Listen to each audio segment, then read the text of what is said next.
Thailand and Cambodia. The conflict between these two countries is not a today problem.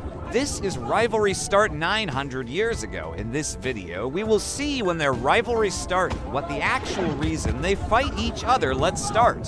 In 2008, something remarkable happened. Two nations nearly went to war over a temple.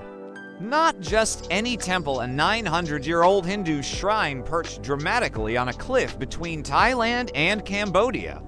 Soldiers faced off, shots were fired, people died, and the world watched as two Southeast Asian neighbors, both predominantly Buddhist, both smiling tourist destinations, revealed a rivalry so deep that ancient stones were worth spilling modern blood.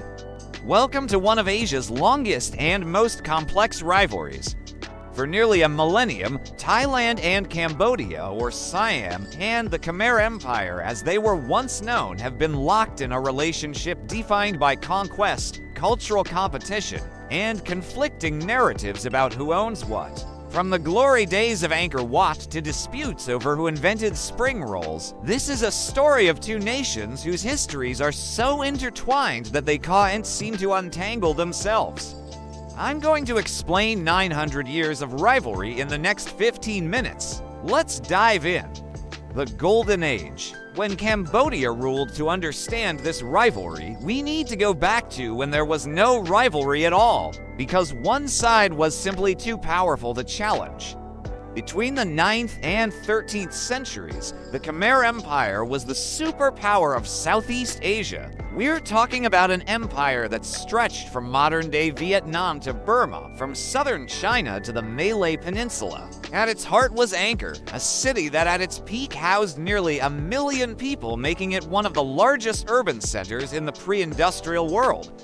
The Khmers built Angkor Wat, the largest religious monument ever constructed. They engineered sophisticated hydraulic systems that allowed them to harvest 3 rice crops per year.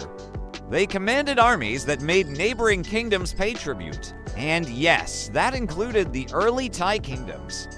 Here's what most people don't realize. The Thai people weren't originally from what we now call Thailand. They migrated south from southern China and the Thai regions, gradually settling in territories that were, at the time, under Khmer control or influence. The early Thai kingdoms Sukhothai and later Lanna existed in the shadow of Angkor. They adopted Khmer script, Khmer administrative systems, Khmer art and architecture. The Thai alphabet you see today, it's derived from Khmer script. Many Thai royal ceremonies, Khmer in origin. This cultural debt is something that complicates the rivalry even today. But empires don't last forever. The Great Reversal, Angkor's fall and Ayutthaya's rise. In the 13th and 14th centuries, the Khmer Empire began to crumble. Historians debate why. Some point to environmental factors like the failure of the hydraulic systems, others to invasions from the Thai kingdoms to the west and the Vietnamese to the east, still others to internal political instability. Most likely, it was all of the above. What's undeniable is this: as Angkor weakened, Ayutthaya rose. Founded in 1351, Ayutthaya became the new power center of mainland Southeast Asia. And here's where the rivalry truly begins.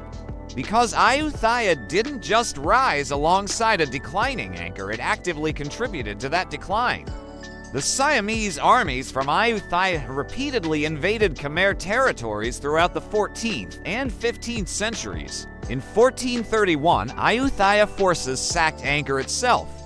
While scholars debate whether this single event caused Angkor's abandonment, the Khmers had already been moving their capital south. It became a defining moment in both nations' historical narratives.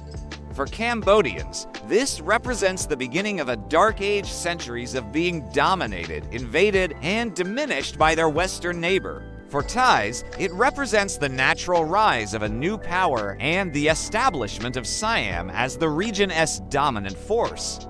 After Angkor's fall, the Khmer court relocated to Phnom Penh, and for the next centuries, Cambodia found itself squeezed between two expanding powers, Siam to the west and Vietnam to the east. It's a geopolitical nightmare that Cambodians call being the shrimp between two whales. Centuries of conflict. The Ayutthaya period from the 15th to 18th centuries, Siam and Cambodia were in almost constant conflict.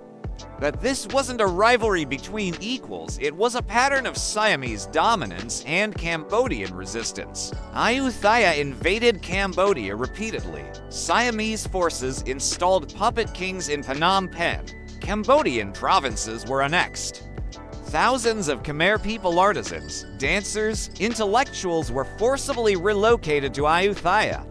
This wasn't just territorial conquest, it was cultural appropriation on a massive scale.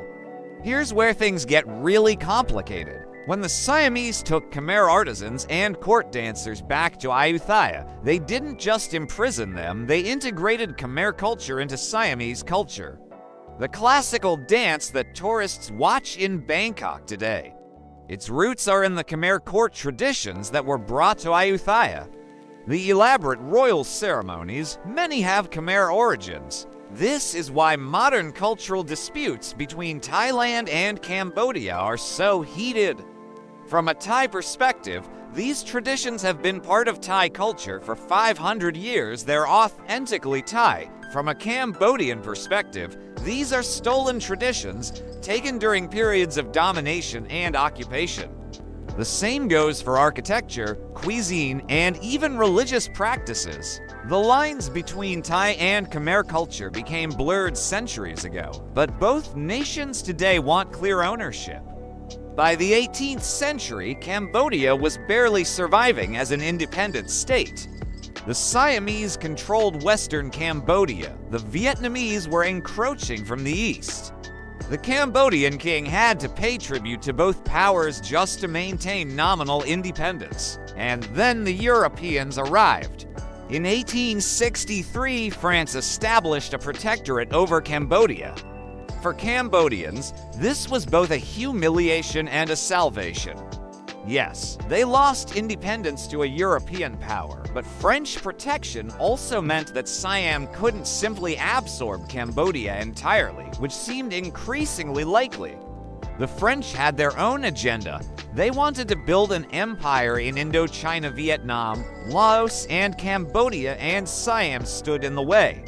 Through a combination of diplomacy and gunboat threats, France forced Siam to cede territories that it had controlled for decades or even centuries. In 1867, Siam gave up its claims to Cambodia in exchange for French recognition of Siamese control over Battambang and Siem Reap provinces, yes, the province that contains Angkor Wat. Then in 1907, France pressured Siam to return even those provinces to Cambodia. For Thailand, this remains a sore point. From their perspective, these were territories that Siam had legitimately controlled for centuries, taken away by European colonial powers who had no right to redraw Asian borders. For Cambodia, it was the restoration of historically Khmer lands that had been stolen during centuries of Siamese aggression. Ironically, it was French archaeologists who rediscovered and restored Angkor Wat, turning it into a symbol of Khmer civilization and, eventually, the centerpiece of Cambodian national identity. The French narrative emphasized the glory of ancient Khmer civilization and its decline under Siamese pressure, a narrative that served French colonial interests, but also deeply influenced how both Cambodians and Thais understood their own histories. During World War II, Japan occupied both countries and actually forced France to cede some Cambodian territory back to Thailand. After the war, these territories were returned to Cambodia, but the episode reinforced Cambodian fears of Thai expansionism. Modern rivalry, Preah Vihear and the Temple Wars. Fast forward to the 20th century. Both nations are now independent. Both are building modern national identities. And both are discovering that 900 years of history has left them with competing claims over territory and culture. The most dramatic flashpoint has been Preah Vihear Temple, the site I mentioned at the beginning. This spectacular temple sits on a cliff in the Dangrek Mountains, right on the border between Thailand and Cambodia. Both nations claimed it. In 1962, the International Court of Justice ruled that the temple belonged to Cambodia. The court based its decision on a map drawn during the French colonial period.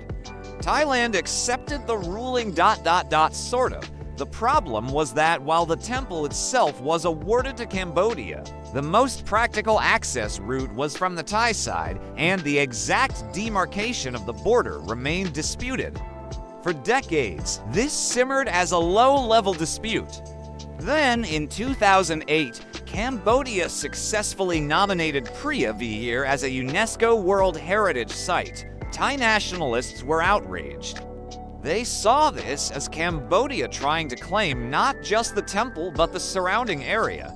Protests erupted in Bangkok. The Thai government was accused of being too soft on Cambodia. What happened next shocked the region. Both countries sent troops to the border. Between 2008 and 2011, there were multiple armed clashes. Soldiers died. Civilians were evacuated. Artillery fire damaged the ancient temple that both sides claimed to be protecting. Think about that for a moment.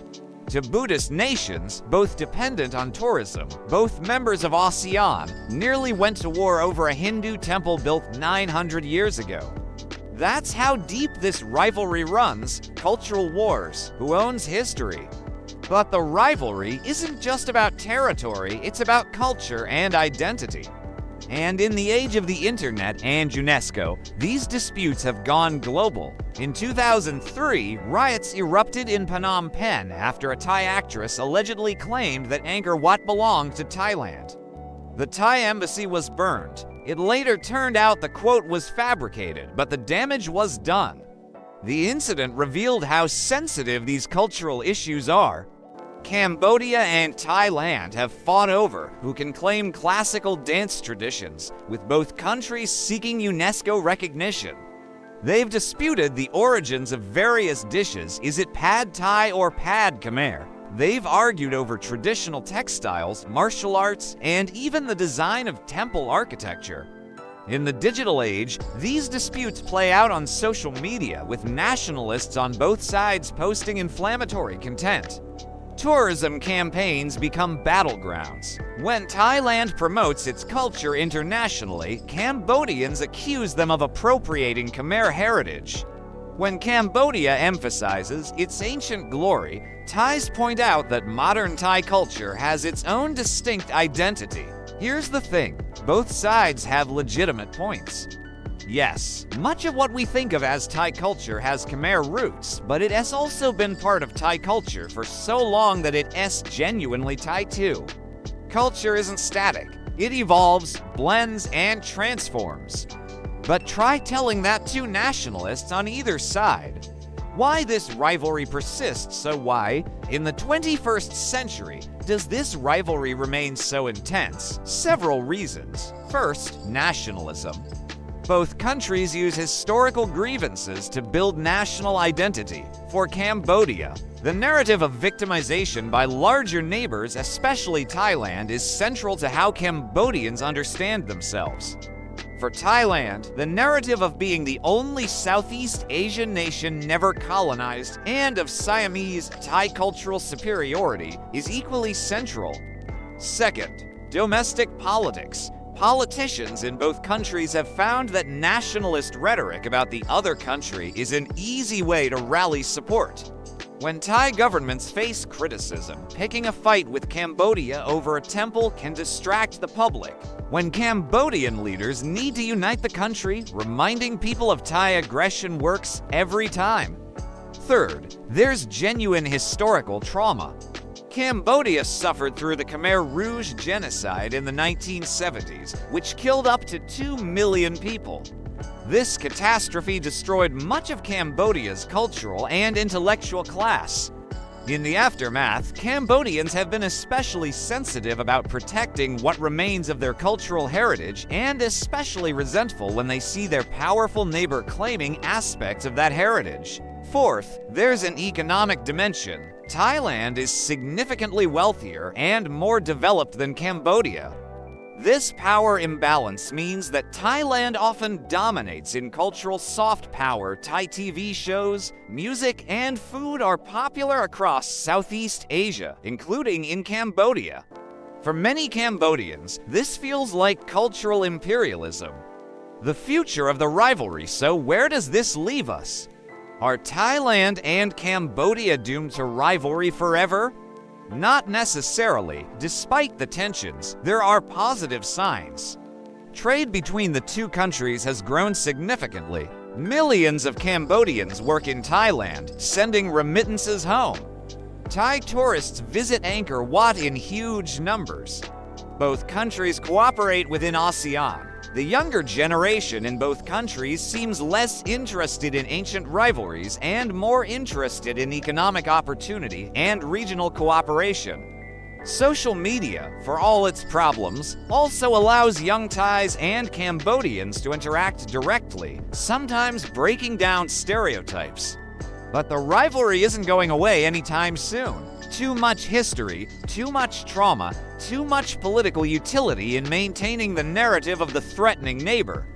Perhaps the healthiest approach is to acknowledge the complexity. Yes, these nations have been rivals for 900 years. Yes, there's been conquest, cultural appropriation, and genuine grievance on both sides. But their histories are also deeply intertwined. Thai culture wouldn't be what it is without Khmer influence. Cambodia's survival as a nation owes something to the colonial interruption of Thai expansion. They're not just rivals, they're relatives, bound together by geography and history whether they like it or not. The temple on the cliff will still be there long after current disputes are forgotten. The question is whether future generations will see it as a symbol of division or as a reminder of a shared, complex history that belongs to the entire region. Thanks for watching. If you found this interesting, please like and subscribe. And let me know in the comments, did I get anything wrong? Do you have personal experience with Thai-Cambodian relations? I'd love to hear your perspective.